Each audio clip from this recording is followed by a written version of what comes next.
usa sa mga daghang maayong punto nga makuha nato sa atong unang pagbasa hangtod sa Ebanghelyo, kining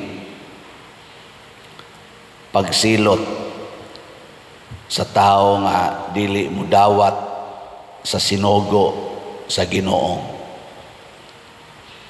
Kanang mosalikway ba sa sinugo sa Ginoo, doon na gid ay silot.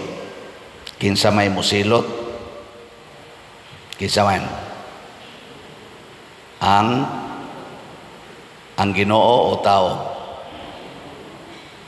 Hinay magtingog. Ang Ginoo. Muna ang ato lagi yung buhaton, siguro nato nga usata sa mga misyonero sa Ginoo.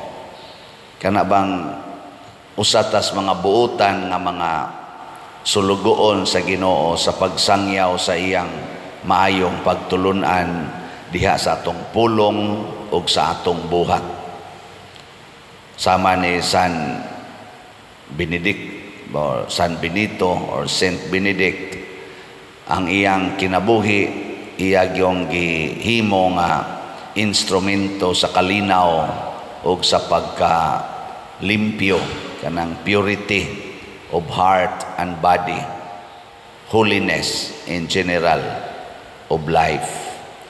Muna nga ning kuan siya, ning attract siya mga tao, bisag nagpuyo siya nga nag-inusara didto sa kabingawan, ming anam-anam og duol ang tao ngadto niya, murabag na magnet ba tungod sa iyang nindot kayo nga kasing-kasing o hunahuna, ug nakahatag siya dako kayong giya unsaon pag kabot ang langit dinhis kalibutan. Kani gyung pagpuyo nga mahigugmaon o niya iyano nga kinabuhi. Muna ningos Kristo mulakaw gani mo, ingnan niya yung mga apostoles, anang simple lang nga kinabuhi. Way dadag kwarta, way ilisan, wa gani sa to, way sandalyas, way sungkod. Nindota no? Anang kuha na gyud ba? Mao man ni ang kinabuhi sa mga munghi. Adto sila ngadto sa kamingawan. Anang wa simple gyud kay kinabuhi. Pero naa ang kabalaan. Kamo, ganahan mong mudawat og mga tao nga iyano kay kinabuhi. Kanang way hapit ilisan, way kwarta, ganahan mong mudawat ana mga tawhana. Ha? Hugaw na kay ignaw, kay sige lakaw. Nya way permanent address, ganahan mo mudawat o dili? Ana silutana na mo. Sagaran na ba nato ang atong dawaton kana gyung luho kayog sinuluban, kanang dikurbata, executive kayog naong sama ng mga pari, makiilhan nimo inila pari ni ato ning dawaton, labaw na gyud obispo ni asos, karag-karag yung kagdawat, konsihal ni, barangay captain ni, mayor ni, asos, berarti na ito makadawat. Pero kana ganing tao nga yano kay ignaw, wa gani ligo-ligo, kay wa na gikakaligo niya, sigahon pagyug mata, way kwarta, unsa may imong sunod hunahon-naon? Unsa man? Nigpanuktok na nila, unsa imong buhaton? Imo sang analyson, ayay kawatan man ni, mura man tulisan og naong, di tani dawaton. Mao na din ang panahon na nga silutan atas Ginoo. Muna kana mga tao nga dili mudawat sa mga yano nga tao, kasagaran sa daan nila way kalinaw. Hadlok ka na sila, nang dali kay mahadlok, dali maratol. Sige, lingay mong tupad, ina dili ka dali mahadlok, di ka maratol. Dali kay mahadlok. Mao na diri sa atong unang pagbasa, pahibalo gyud diri sa Ginoo, ingon siya, ako bayay nagpakaon ninyo, ako'y nag-atiman ninyo, ako gani mo'y nag-agak ninyo, pero wa mo kaila nga ako di ay nag-atiman ninyo. Labaw sa tanan, wa pagyud mo padayon pagsunod nako, namiya mo nako. Mao na ang Ginoo, bisan pag nibiya taniya tungod kay maayo man gid siya, matud pa niya, dili nako idayon ang akong pintas nga hukom kaninyo. O aron dili madayon, siya maoy ni anhis kalibutan. Ug unsa may iyang paagis pag-anhi, nagpuyo siya isip kabus nga tao. Si Kristo nga mao ang Ginoo nga nahigugma nato, nag-agak nato, ni puyo sa tumang kakabos.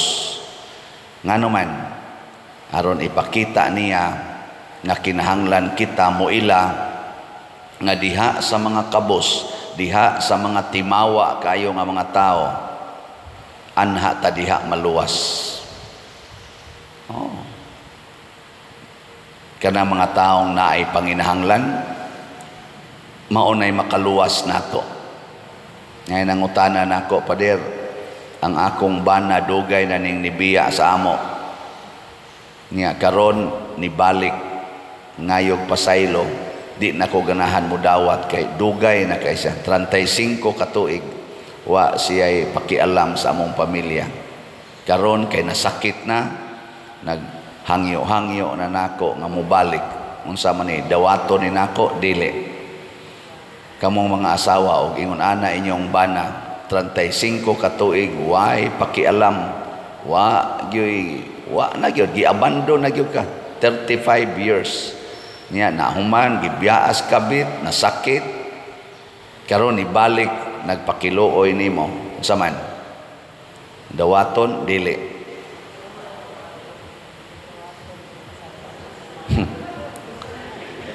Na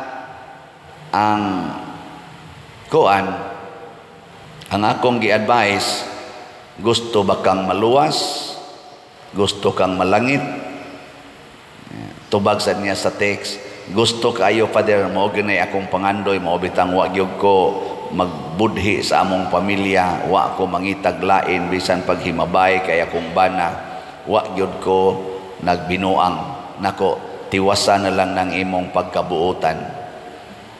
Kay kanang imong bana karon nga nibalik nga nag-agas ng laway, maona na ang presensya sa Ginoo. Maona na siya ang Ginoo nga makapaluwas sa imong kinabuhi. At imanagin na siya. Nyag malagsik na puhon, basig mo balik sa nangadto siyang kabit, suportahi lang yapon. Ana. Mao man ay nahitabo sa mga Israelita. Matud pas Ginoo, ako mong giatiman sa dihang nagkinahanglan mo, sa diha nang nilambo na mo, ningadto na sad mo sa inyong mga baal, nagsimba na sad mo sa mga Diyos-Diyos. Ako lang yapon mong atimanon. Di nako idayon ang akong kapintas nganha ninyo. Nindutas Ginoo, no? Ngilingay mong tupad. Ing nakapila man ka nagluib sa Ginoo. Nakapila. Kapila ka nakasa, siging balik-balik ang atong sa, mangumpisal, balik na sang sa, ug ang Ginoo musalikway pa nato, naniguang na lang gudta, sige lang yapog pakasa. Klaro na inyong mga naong, masadaan man na, hasta ning akong naong. Muna, ang kaluoy sa Ginoo, andam kanunay, available kanunay, pero ang iyang requirement, dawata ang akong gipadala. O kinsa man ang iyang gipadala, mga taong na ay panginahanglan. Tanaw ang iyang mga apostolis, ayaw mo pagdag sungkod, ayaw pagdag ilisan, ayaw pagdag kwarta, ayaw pagdag pagkaon. Sa ato pa, kung mulakaw sila nga ingon ana ang ilang kahimtang, gutomon gina sila, nanginahanglan gina sila kahigdaan, nagkinahanglan sila na ay mo pakaon o mo pahigda nila. nanginahanglan.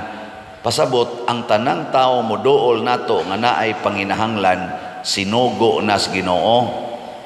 Sinugo sa Ginoo. Mabitan na ka na manganhi dinhi, maingon din na akong ato sekretary dia kani pader ba sigilan ning balik-balik. Mura man mangingilad na magyud kay ni siya pader.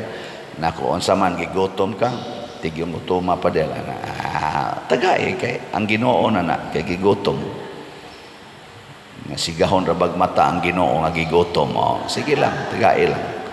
Diya pila may kwarta ihatag ani pader na tagay lag 100. Sus na naman day kuno roy siyabo nga mapalit 100 sa gyapon.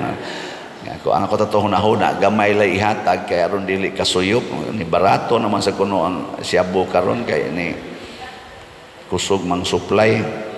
Mao nang kuamo na demand and supply man na ang presyo no. Kung kusog daghan ang supply barato, niyag minus ang supply mahal. Ni mahal marag maayo. Ingon sila sultihan man sa kuan ni mga manuyupay sa nakong kaila. Na problema sila sa una, perti ko nung pangitauno na atong siyabo. Karon ko no, sus, dol-dol sa kuno murag isda. Ambot lang asa na dapita, magukasuway sa pamalitan na. Kanang mga mamalitay, kay bao na sila, namidaghan na. Sila mo report na ko, okay na kay padir, abunda na kay supply. Na ko, may diyan siya, na lisod tag pangita Pero lahi lang karon padir, mura magsinambugan. Napay sambog-sambog, napay pure. Pero bisan pa man ang tao usa ka bisyoso nga tao, usa ka dautan nga tao, moduol na gyud nimo nga naay panginahanglan, gigutom, giuhaw, masakiton, ana way balay, moduol na gyud siya anang maong kahimtang ang pasabot ana unsa man mauna na siya ang sinugo ni Kristo. Kung ato nang isalikway ka na mga tawhana, silutan ta nga matod pas Ginoo, ay man tong iyang giingon diri sa atong ebanghelyo, hinumdumi kini sa adlaw sa paghukom, mas maluoy pa ang Dios sa mga tao sa Sodoma o sa Gomora, katong gisunog niya nga mga tao ba, kaysa mga tao ni anang lungsura. So kung mo salikway detas mga taong nanginahanglan, ang silot sa Ginoo nato grabe kayo. Muna ang ato mga leaders sa simbahan o sa gobyerno iampo nato nga makamaon ta silang mutan-aw sa atong mga panginahanglan. Dili unta ibaliwala unya ang ila na hinuong kaugalingong mga materialistic o kaning sana personal kayong panginahanglan mauragi ilang tubagon. Mobitaw din sa atong parokya, sige gitag baligya aning slots. Unsa man ni siya?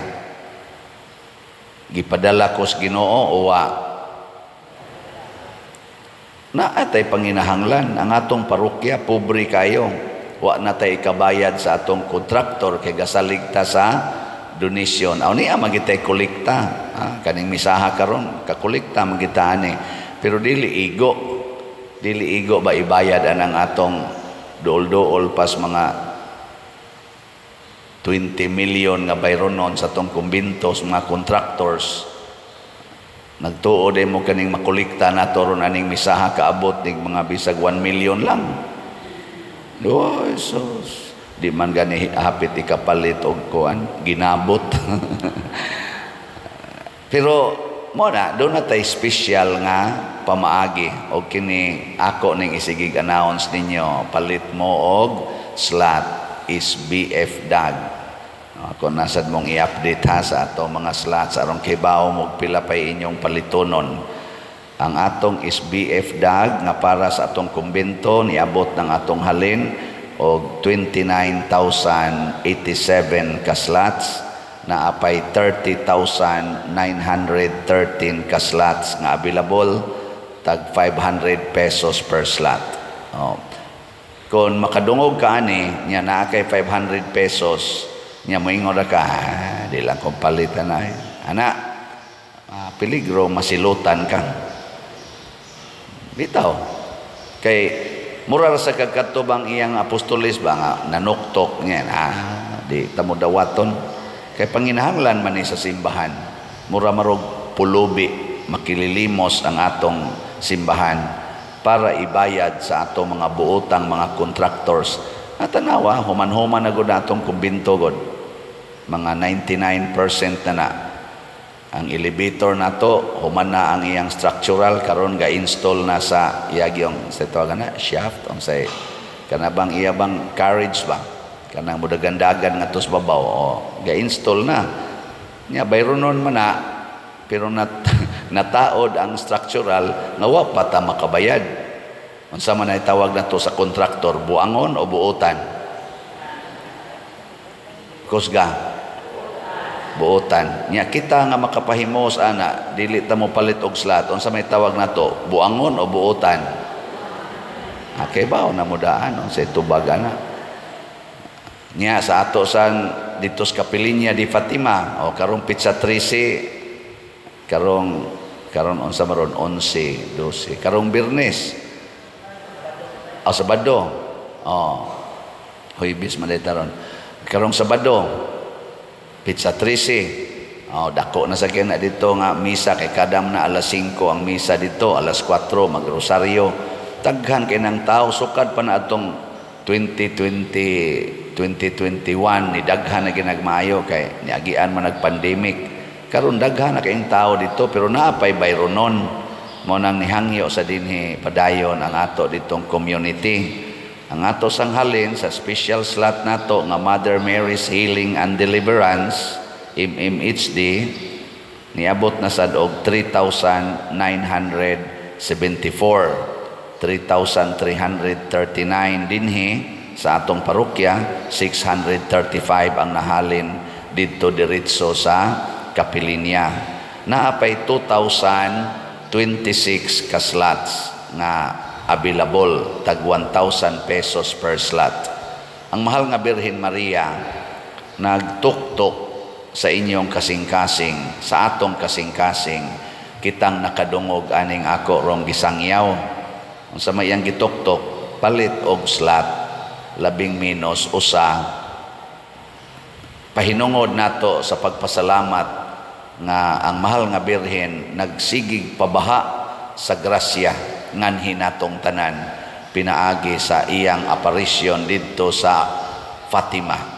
So Our Lady of Fatima is one of the great devotions nato ngadto sa mahal nga Birhen Maria. Karong Pizza 13 ikatulorong pagpakita sa mahal nga Birhen dito sa Fatima ni atong 19 1917 dito sa Fatima. Ug naa kay 1,000 pesos karon niya di ra ka mo palit basin og masilotan ka. Nya unsa may unang silot sa Sodoma o sa Gomora, kayo ang gipauwan. Unsa man ang kayo, sakit o nindot? Kung mo na'y mo dapat sa imong panit, sakit o nindot? Gusto mong mapaso? Gusto mong sakitan?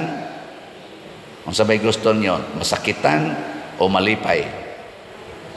Palit og slot. Kalipay ang imong madawat. Ayaw palit, kasakit. Nga naman, magsige naman kag monitor sa imong kwarta. Siging monitor sa kwarta.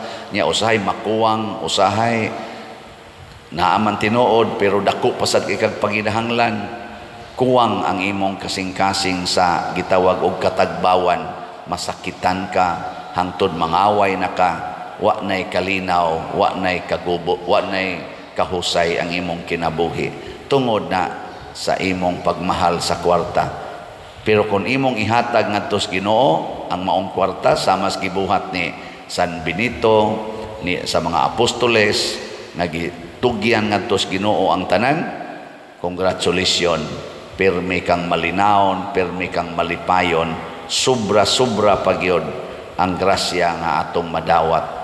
Ingon ana ang Ginoo basta mo hatag kay matud pa niya, ako'y nagpakaon ninyo, ako'y nagatiman ninyo, ako'y nag-agak ninyo, ang nakaapan lang kay wa mo muila nako nga ako'y nagpakaon. Murag ka ng bata ba nga imong pakanon, mudagan hinoon adto magduwa spikas, gukod na sang mama, hungit na sa digana, di magtanaw ang bata, di jud kay ingon ang bata, thank you ma, ikakaon diri, dagan na sad. Ingon ana ang Ginoo nga rin nato, sige siyag pakaon nato, ikalagsik nato, adto ta mag sige kuyog-kuyog sa yawa, pinaagis atong pagpakasala, pinaagis atong pag sige patuyang aning mga kalibutanon nga mga kahilayan. Muna sa ato diring tubag sa Salmo niingon ta, pakitaa kami sa imong naong Ginoo ug maluwas kami. Unsa may naong sa Ginoo dinis kalibutan naa sa mga nanginahanglan. Ang ato sa drong simbahan dinhi sa atong parokya ug dito sa kapilinya na ay panginahanglan. Unsa man, mutabang mo o dili? Sige ligi ay mong tupad. Ingna ug di ta mutabang masunog tas kayo. Ingna ug di ta mutabang masunog tas kayo. May pamutabang kay mulambo pa ang atong kinabuhi.